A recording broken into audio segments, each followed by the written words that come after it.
It's time for another edition of Fight News Now. I'm your host, John Pollock, and we have another great show coming at you with the fallout from UFC 174 in Vancouver, where you're going to hear from some of the winners and losers from the card. As well, Bjorn Rebney and Robin Black continue to navigate the busy combat sports world for the month of June on 3 rounds, and Priscilla Caripan will present another installment of The Shift. We have lots to get to, including huge breaking news to kick off this week's Newsmakers.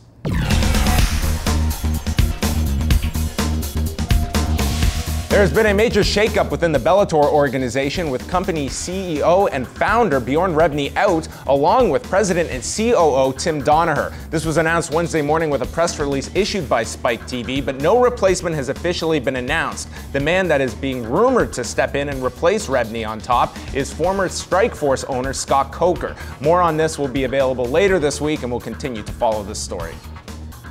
Demetrius Johnson went in a heavy favorite against Ali Bogotinov this past weekend and didn't leave any suspense when the scores were read, taking a unanimous decision.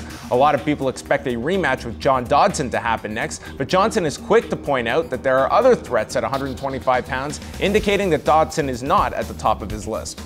It's up to the UFC. You know, Sean Shelby and Joe Silva, they do a great job matchmaking. I mean, you know, Ali Bogotinov, he's a guy who came out of Dagestan, Russia. He had 3 wins in a row against top contenders. So there's a lot of challenges in this weight class that I need to fight. Dodson, I overcame him. He was a challenge, but there's plenty of guys. There's a guy in the division who has a win over me. There's Zach Markowski. So I'm just looking for new challenges. I'm not trying to avoid that fight. Obviously, it's up to the UFC to make that decision. This division is rich of great athletes and great fighters. Dodson isn't the only person in this division. There's tons of people in this division, and a lot of people forget about that. And I'm just trying to remind you guys that, you know, Ali Bogotinov, nobody never heard of him, and he took a lot of shots from me today, and he won 3 fights in a row. He didn't run his mouth to get here.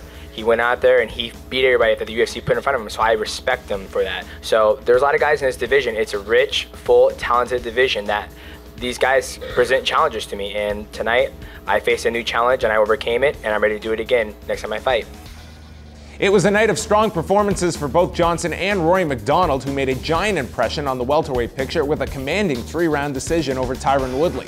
The next title opportunity has been promised to the winner of the July 26th bout between Matt Brown and Robbie Lawler, but MacDonald is making his message clear about what he wants following this victory. I'm gonna just take some time now and chill out after this fight and see what happens, fall into place. I mean, I'm not gonna take a long break, that's for sure, but I'll be around to fight. It's not that I don't want the title shot. I want it to be clear that I want that, but I respect the decision that, you know, there's 2 guys ahead of me that you know, they've been promised it. But if that fight's a stinker, I'm ready to step in. And perhaps Johnny Hendricks is throwing out another option after this impromptu stare down at the E3 convention, and it's our tweet of the week featuring Hendricks and Bellator welterweight champion Douglas Lima, with Lima stating, "You have the world's greatest welterweight, and on the other side you have Johnny Hendricks." We return to our look at UFC 174, and one of the selling points of the show was the return of former heavyweight champion Andrei Arlovski. The fight didn't produce the action many anticipated, with more than a few people scratching their heads at the split decision nod for Arlovski over Brendan Schaub. No one was more disappointed in the Pitbull's performance than Arlovski himself. I still feel like really horrible, and it's good that Dana White not here, because he's probably so pissed on me. He gave me great opportunity. I didn't like my fight tonight, but for some reason I'm nervous a lot. Like, you know, before the fight, when I step inside the octagon, my legs, my hands like shook for some reason. I just nervous, like even more than first time when I fought back 14 years ago almost. But next time I promise gonna be much better.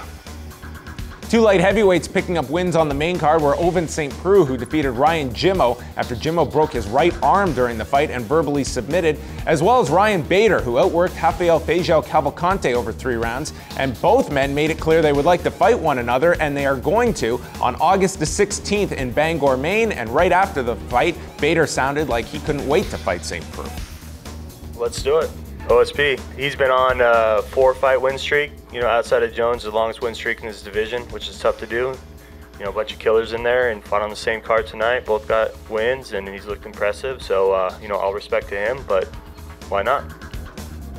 We have a date, but are still awaiting a location for the September 27th rematch between light heavyweight champion Jon Jones and Alexander Gustafsson.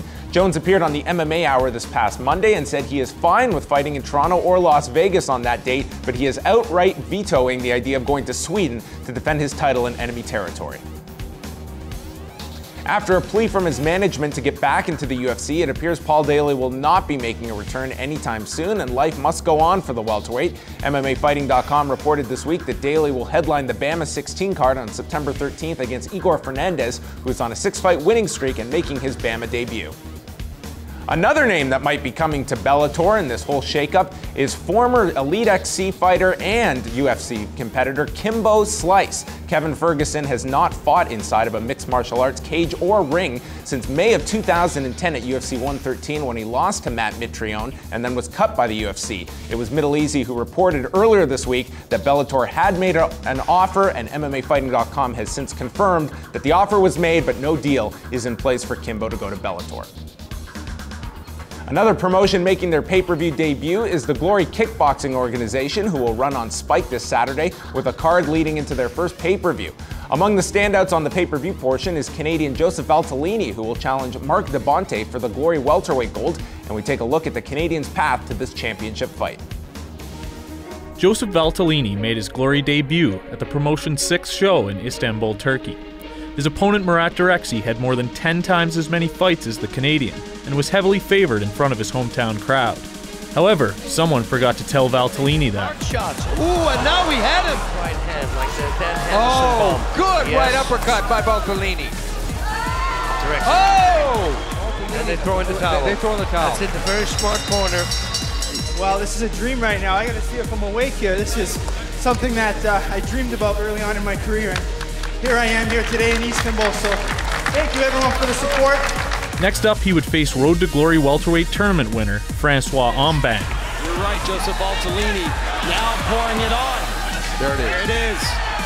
This fight very well could be over. Ambang can't even put any weight on it, and just like that, you know what? Down goes Francois Ambang. After 2 straight knockouts under the Glory banner, Bazooka Joe would face France's Karim Gadji in his next outing. Spinning back fist, that rattled Gadji, and he is wobbled. A knee to the middle, and now Gadji trying to hold on.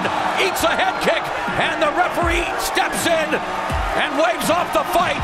With just 11 fights in his pro career, the teacher from Toronto would enter the 4-man one-night tournament to crown a welterweight champion at Glory 13.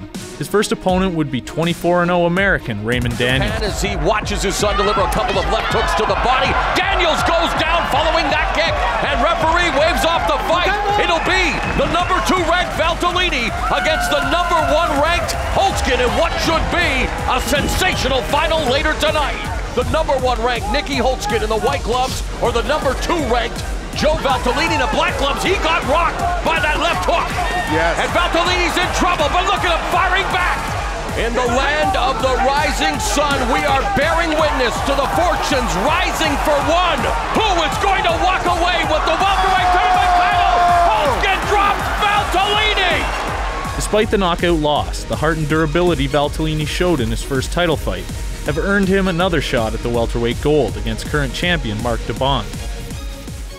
And here he is, everybody, the Ram Dean of Fight University. 3 rounds is coming up with yourself and Robin Black. Pretty slow week in mixed martial arts, I must say. Are you guys going to be able to fill your regular segment? It is all about Rafael Dos Anjos and Ben Henderson. No, it is not. Yes, those are 2 very exciting 155-pound fighters, but it is all about Chael Sonnen. Is he fighting in the UFC? No, but we'll tell you what his next bout will be. Ooh, some intrigue to bring you back when Fight News Now continues. John Ramsey and Robin Black coming up on the other side with another edition of 3 Rounds.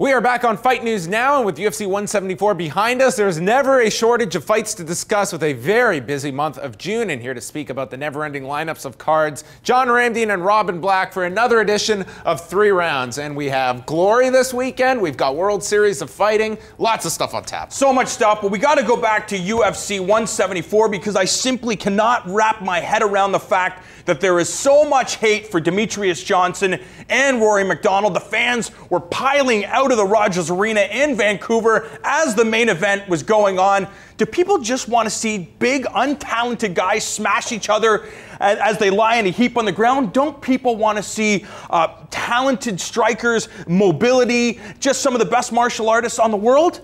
Yeah, that's a great question, and we've been trying to figure that out. I keep proposing this idea that there's these educated fans, these hardcore fans, and then there are these casual fans, and I don't think that's accurate. I think we're not quite getting to the point, and I think the difference is there are people who consume this as sport, and there are people who consume it as spectacle. And people who consume as spectacle are looking only for giant finishes. They're looking only for blood. They're looking for crazy things they've never seen before. People who view it as sport are looking at the details, the minutiae, the skill, how the story unfolds. I mean, in NASCAR, spectacle is the car crash. Sport is what's under the hood and how do they change the tires. You know, in football, spectacle is 2 helmets colliding or a long bomb. Sport is that 1-yard run and what happens at the line. And I think the UFC, the low-hanging fruit, was selling this as spectacle. It's easy, it's loud. Get 2 guys yelling at each other about how much these guys hate each other and how they're going to mash their heads in. And I think over the last 5 years, they haven't done as good a job as making passionate fans passionate about the sport. You look at Demetrious Johnson, though, Robin, he really is the full package. You talk about the fact that fans hadn't seen stuff before. Well, I don't think they'd ever seen Demetrious Johnson's speed. Yes, John Dodson is almost as fast as DJ, but the fact is that very few people have the foot movement, have the up and down attack, have the shots, and the accuracy of Demetrious Johnson. And it really blows my mind that people are not getting behind this guy because you're seeing something that you haven't seen before. Yeah, you are, but it's not that. It's still supple. It's still, you know, beauty and its specificity and its detail and its subtlety. And I think that isn't the same thing. It's not the same kind of spectacle. And you know, when I kept saying the hardcore fans and the casual fans, the reason that wasn't right is because you can be a hardcore fan of violence and spectacle. You pay for every pay-per-view, you know who all these guys are, and you can't wait to see a knockout. And that's nothing wrong with that. That's no judgment. That's a great reason to watch it. But I believe many of you who love it for that, if given the opportunity, if exposed to it differently, if shown these things, if taught by the UFC, if taught by people like us who do, you know, who want to share that kind of stuff with you, if some of you look at it that way, over time there'll be more fans who look at it for the beauty of the sport itself. What really doesn't make sense to me is I've read online a lot of people saying that Rory MacDonald is a boring fighter. I cannot understand it. The guy was throwing question mark kicks. He was attacking aggressively Tyron Woodley, who had 0 answers. And really, you look at Rory MacDonald, you know you're watching the future of the 170-pound division. And just the idea of his growth. Right now, only 24 years of age. By the time he gets to 30, what type of fighter will Rory MacDonald be? He's a brilliant fighter. And again, this is one of these weird ones. Somebody, you know, may say to you, I only like finishes, or I only like it when they look to finish. Every single fighter is always looking to finish. It's just really fucking hard. It's really, really, really hard because that incredibly skilled, talented athlete has trained with brilliant coaches to not let you finish him.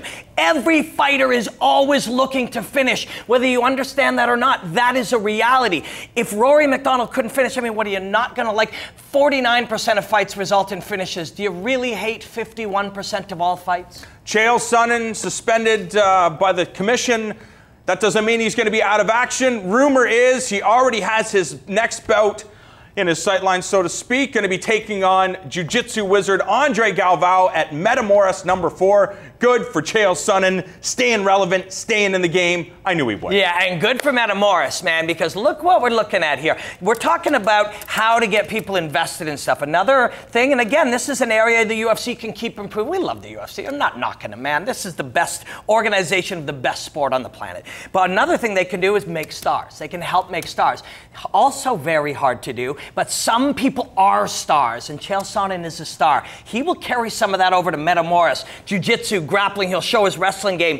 And that, he will have the ability to get some people excited about that aspect of the game while he's suspended from fighting. And let's not remember, this time he was suspended from fighting for taking drugs that one should take to get off TRT. He should have never been booked in the first place. You talk about building stars. Well, former Bellator CEO Bjorn Rebney had a hard time building stars, but a guy that hasn't had that difficulty in the past, former Strikeforce president Scott Coker, who seems to be taking over the Bellator organization. Nick Diaz fought for this guy, Kung Lee fought for this guy, Luke Rockhold, Jacare, some of the best fighters competing in the UFC, fought for Strikeforce. What does it mean that Scott Coker may be at the helm of Bellator? Yeah, maybe is interesting. All the talk is that he is. And if you look at the timing, you know, they talk about Bjorn being released right around the time that Coker's non-compete clause expired. So that alone gets you talking. And then the word is that he's making that move. Scott Coker has seemingly no ego. He has no interest in being famous or in the press or having his face on television. The guy just likes booking cool fights. He's like a fight nerd,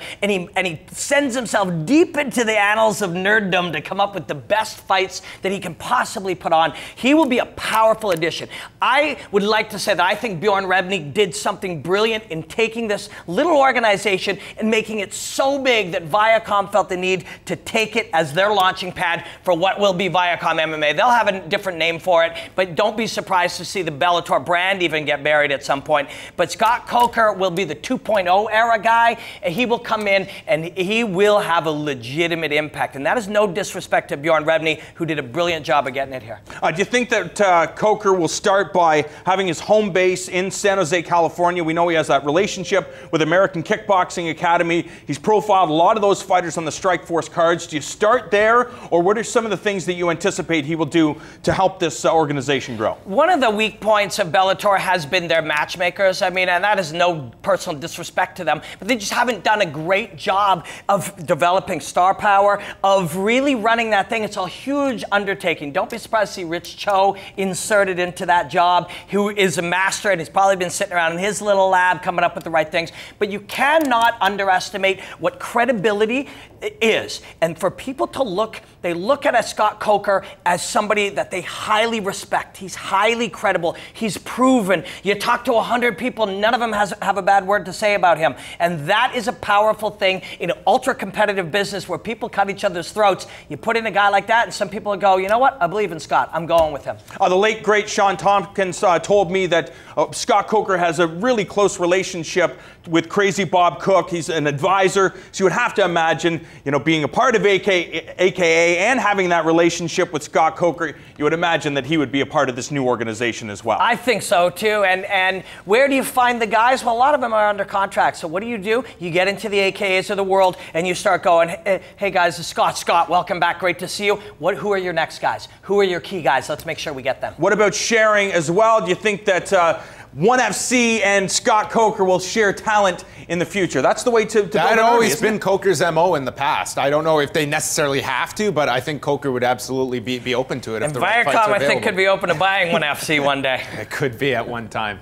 Thanks very much to both John Ramdian and Robin Black. They are back every Monday at 7 p.m. Eastern with 5 rounds right here on Fight Network. And we'll be back even sooner with a short break and then chatting Kevin Hart's latest release. And we'll hit the web for our weekly viral video, so don't go anywhere. How quick was that?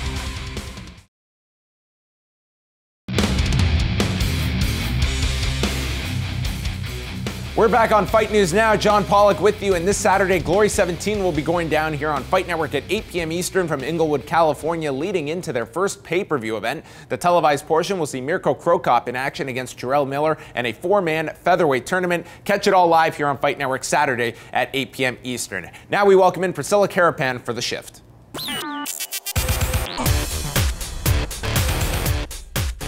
Las Vegas is the fight capital of the world and the site for many bachelor and bachelorette parties. We caught up with the cast and crew of Think Like a Man 2 to see if what happens in Vegas actually stays in Vegas. Oh yeah, and keep your eyes peeled for boxing's biggest star in this one too. I'm in Las Vegas. From the casinos to the clubs, the pools and the strip bars, it's the best place in the world for men and women to get their freak on. Fortunately, I arrived the only way a sane person should. I talking about solo, people. Hey, that Lambo okay right there, right? It's my car. Think Like a Man 2 is about Candace and Michael getting married in Vegas, and their friends deciding that they're going to do their bachelor party and their bachelorette party the night before. What could go wrong? Everything. Are we in here right now? Let me do all the talking. No. I'm a season 1 holder of eyes. When you think of bachelor parties, you think of Vegas. Floyd Money Mayweather! We're doing everything you could possibly want to do in Vegas. It's bright lights, it's big city. So Vegas just makes sense. To be paid to hang out with your friends, and now in Vegas, I don't know anybody who would have turned that deal down. Do we look like a group of guys that's gonna roll to a spot or something like this? As a matter of fact, you do. The suite that he thinks he's getting for $4,000 a night, the bus that he attempts to get, the pool, the day party, all of this stuff is so big, so lavish. He just wants the guys to look at him and go, man, Cedric, you are amazing. This is Vegas! This bachelor party is an opportunity to bond again, to catch up, and be bad boys. It's too deep! I can't swim! Because it appeals to everybody. Oh, God! It's like you just jumped on a plane and got to experience a Vegas weekend. Let's go!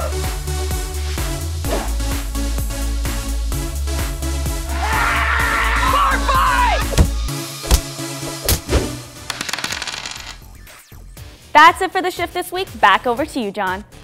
Thanks very much, Priscilla, and we end off the show with our weekly viral video. For this one, don't blink because it's going to be over very quickly.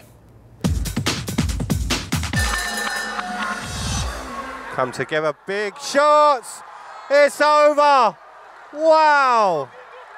Garrett looks to keep wanting to take records. One after the other. Wow. How quick was that? Zero reaction from that crowd, not even getting up out of their seat for that knockout. And that is going to shut us down for another edition of Fight News Now. Thank you for joining us. And a reminder, Glory 17 is airing live here Saturday, 8 p.m. Eastern. And joining me on the MMA Report this Thursday will be UFC heavyweight Frank Mir, as well as World Series of Fighting Vice President and matchmaker Ali Abdelaziz. And on behalf of John Ramdeen, Robin Black, Priscilla Caripan, and our Fight Network crew, I'm John Pollock. Have a great week.